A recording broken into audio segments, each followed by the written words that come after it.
pour essayer de cerner ce qu'est cette communication non violente. Vous dites que le but, c'est d'être conscient de ses émotions et de ses besoins. Comment on s'y prend? Alors, on tente de redevenir aussi malin que quand on avait 3 mois. C'est-à-dire que, et même avant, parce que quand vous êtes sorti du ventre de votre maman, eh bien, dès que vous aviez des sensations, agréables ou désagréables, vous étiez capable de brailler jusqu'à péter les tympans des gens qui étaient autour de vous pour obtenir ce qui était important pour vous. Que ce soit de l'attention, que ce soit de la sécurité, que ce soit de l'amour, ou tout simplement les besoins physiologiques, manger, être au propre dans votre couche. Et quand l'éducation, en fait, s'est emparée de nous, c'est comme si, à un moment, il n'y a plus la place pour les émotions.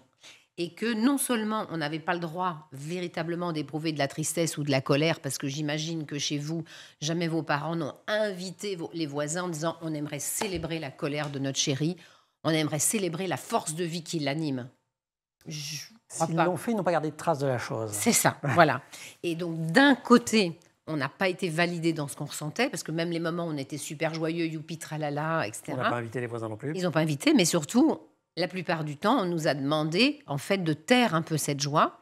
Et en plus, si ça c'était c'est la deuxième phase de la pièce, c'est qu'on nous a laissé croire qu'on était responsable des émotions des autres. C'est-à-dire qu'il est possible que dans vos existences, vous ayez entendu que les profs étaient fatigués à cause de vous ou que votre grand-mère allait être malade à chaque fois que vous rameniez des notes qui étaient en dessous 25 sur 20. Sur 20, bien sûr. Parce que c'est important. Quand même.